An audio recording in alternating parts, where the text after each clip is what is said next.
Alors que l'entre-deux-tours de la présidentielle nous entraîne dans des abîmes de perplexité, le cinéma est un excellent remède à la mélancolie. Non, la vie ne se résume pas à des débats toujours plus vifs autour d'intérêts franco-français. Non, l'intox n'est pas le seul horizon possible. Oui, il y a d'autres frontières, d'autres panoramas, d'autres nous-mêmes si différents ailleurs, là-bas.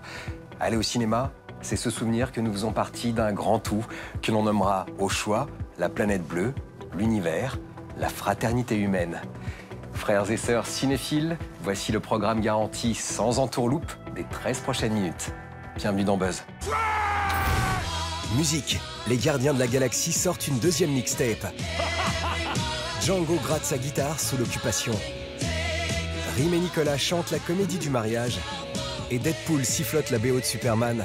C'est du buzz qui groove, swing, symphonise, aérobise, adlib. C'est très mauvais signe. Mais non, tout va bien se passer.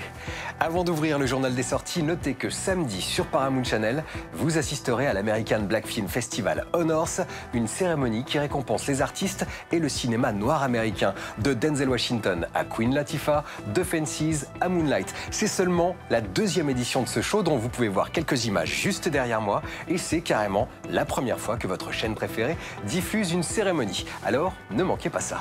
Mais revenons à nos sorties. Un procès du siècle qui a lieu le jour J, avec le guitariste Django. 3 sorties en une, façon compression de César. Reda Kateb, Rachel Weisz, Nicolas Duvauchel et Rim Kérissi en guest star. Le nazisme et l'infidélité dans le viseur. Ding dong, l'heure du journal des sorties a sonné. Faut y aller.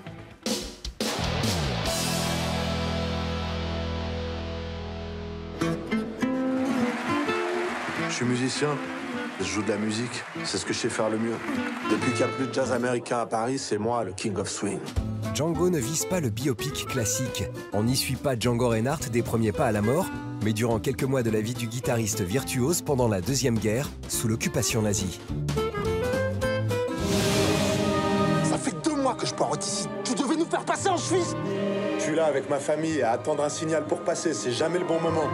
J'y crois plus à vos promesses. Reda Kateb incarne un séducteur magnifique, un survivant un peu couard, un fils à maman, avec la scène jazz parisienne idéalement reconstituée en avant-plan et les horreurs de la guerre au second. Django swing douloureusement. Vous connaissez la musique au moins? Non.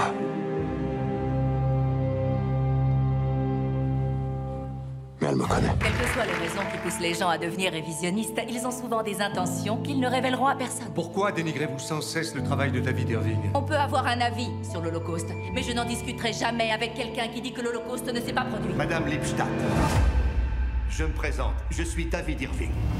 Et je suis prêt à donner 1000 $ à quiconque me montrera un document prouvant que l'Holocauste a eu lieu. Le procès du siècle, c'est celui qui opposa le négationniste David Irving à l'historienne Deborah Lipstadt. L'enjeu, démontrer l'existence de la Shoah.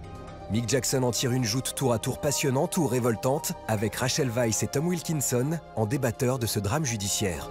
Je ne remets pas en question la liberté d'expression. Mais si nous perdons, il deviendra alors acceptable de dire que l'Holocauste ne s'est jamais produit. C'est qui cette Juliette? Je la connais pas. T'as sa carte dans la poche et tu la connais pas? Tu te fous de ma gueule? Je sais pas, c'est peut-être juste une fille qui... Non, voilà, c'est une fille qui organise des mariages. On va se marier? Oh,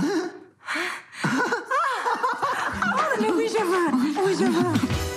4 ans après Paris à tout prix, la comédienne réalisatrice Rim Kérissi remet le couvert avec Jour J. Cette comédie avec également Nicolas Duvauchel zoome sur une organisatrice de mariage en charge des noces du garçon avec qui elle a eu une aventure. Mec, il va falloir que tu choisisses entre les deux. Je prends les deux. Allez, on reste dans la fantasy catégorie poids lourd cette fois, avec le volume 2 des Gardiens de la Galaxie.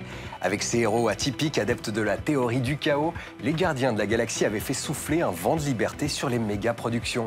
C'était un pari risqué à l'époque pour Marvel. Le public allait-il répondre présent à ce film sans véritable tête d'affiche? 3 ans ont passé et Chris Pratt et Zoé Saldana, les autres aussi, sont devenus de véritables stars. Une suite était inévitable. Alors décollage immédiat vers la Galaxie des Gardiens.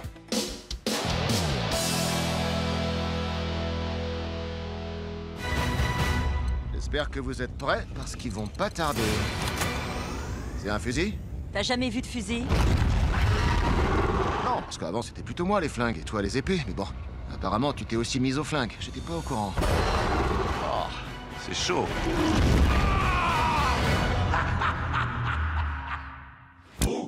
Personnage attachant, scène d'action élégante, bande-son décoiffante, humour haut de gamme, bardé de toutes ses qualités, Les Gardiens de la Galaxie avaient affolé le box-office. Un popcorn movie dans la plus noble tradition du genre, qui revient avec un volume 2 toujours aussi explosif, toujours aussi drôle. Je vois tout ça en vous. La peur, la jalousie, la trahison. Il est de notre devoir de débarrasser l'univers de ces guitares. C'est drôle. On m'avait dit que vous étiez des crétins prétentieux. Mais c'est pas vrai du tout. Le casting d'origine assure de Chris Pratt à Zoé Saldana, mais c'est le personnage de Mantis qui attire l'attention de notre regard chauvin. L'héroïne à la tenue verte est campée par la française Pomme Clémentieff. Quand je touche quelqu'un, je ressens tout ce qu'il ressent. Toi, tu ressens de l'amour.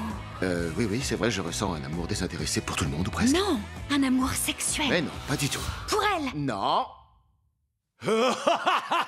Elle vient de dire à tout le monde le plus secret de tous les secrets. Oui, bon bah ça va, arrête d'en faire des caisses, hein, s'il te plaît. Elle t'a mis la honte, ma parole. Allez, à mon tour, à moi. James Gunn rempile avec un budget expansionniste lui autorisant toutes les folies graphiques. L'occasion d'un voyage à la découverte des origines de Star-Lord via des seconds rôles campés par Sylvester Stallone et surtout Kurt Russell. Ça fait des années que je te cherche. Et vous êtes qui, vous?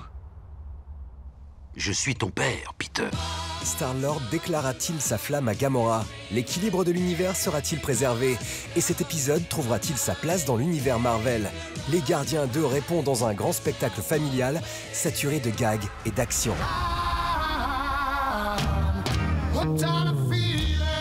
Il y a deux catégories de créatures dans l'univers.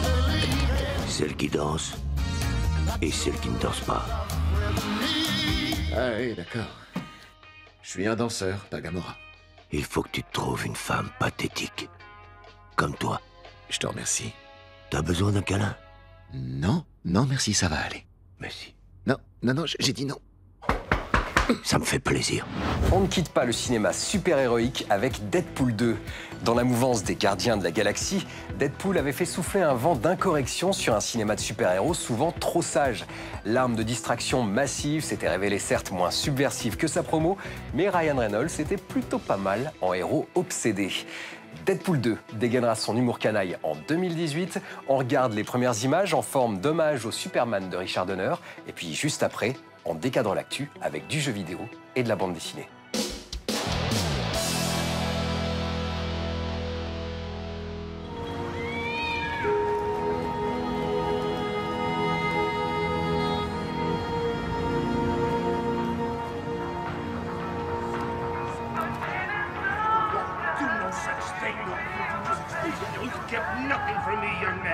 I've worked too hard in this life to let someone. Oh, you want to end up dead? Not on my watch.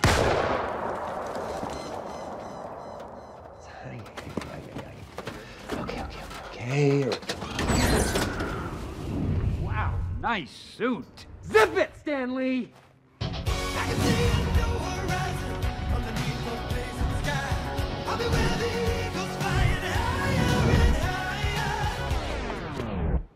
Oh, Jesus. Oh, that's not good. No.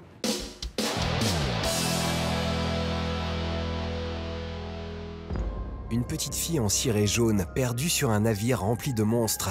Une plongée dans les cauchemars enfantins. Pour donner corps à tout cela, une esthétique qui va chercher ses références chez Tim Burton, Jean-Pierre Jeunet et David Lynch. Et si l'air de rien, Little Nightmares était la nouvelle vague de l'horreur. Un retour à la vraie peur. L'horreur, c'est un concept vague. Pour un public coréen, elle n'aura pas la même signification que pour nous autres Européens. On peut tout aussi bien définir l'horreur comme résidant dans l'anticipation. Votre esprit vagabonde, vous donne à imaginer ce que vous ne voyez pas à l'écran. Dans Little Nightmares, vous ne verrez pas la mort, la violence ou le gore. C'est de l'horreur psychologique, existentielle. L'expérience horrifique se fonde sur l'exploration d'un décor qui devient le personnage central. En fait, les mécaniques de gameplay sont relativement simples. Évidemment, notre héroïne ne va pas révéler de super pouvoirs cachés. Elle agit comme un enfant.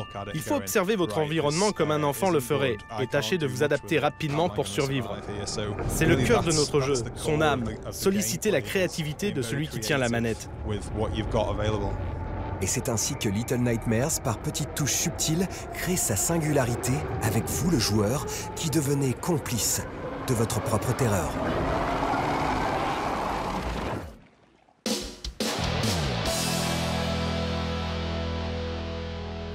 À l'origine, un roman paru en 2012, Re:Zero, a été adapté en animé à succès en 2016 et arrive donc logiquement aujourd'hui en manga. Transposant l'arc 1 de l'histoire, il ne sera une surprise que pour celles et ceux qui n'ont encore aucune connaissance de l'univers. Et quelle surprise!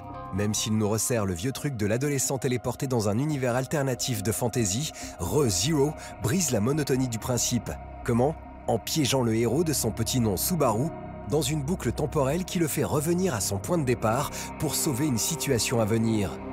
Pour revivre, redémarrer, repartir de zéro donc. Le cycle éternel, on l'a vu dans Edge of Tomorrow, c'est l'histoire d'un jour sans fin, mais ça fonctionne et ça donne du piquant, le tout joliment habillé par un dessin qui sert la narration dynamique. Amateurs de monstres, de forces surnaturelles et surtout des chasseurs qui leur mènent la vie dure, The Tower Chronicles a de bonnes chances de vous intéresser. Car si l'histoire et les dialogues font un peu passer, la mise en image, elle, est flamboyante. C'est d'autant plus savoureux quand on se rappelle que ces récits fantastiques se concentrent sur la pourchasse de créatures de nuit, lesquelles sont donc dessinées avec art et s'imposent au regard. Fantômes, vampires, tout ce cortège de puissances cachées que les autorités ne peuvent contrer ravissent la vedette au héros John Tower qui les combat. Et c'est tant mieux, car ce sont les ennemis qui font tout l'intérêt de The Tower Chronicles et qui, à la longue, pourraient bien en faire une grande série, à condition que ce spectacle magnifique de fureurs déchaînées tienne la distance sur la longueur. Le soleil donne, les bourgeons bourgeonnent.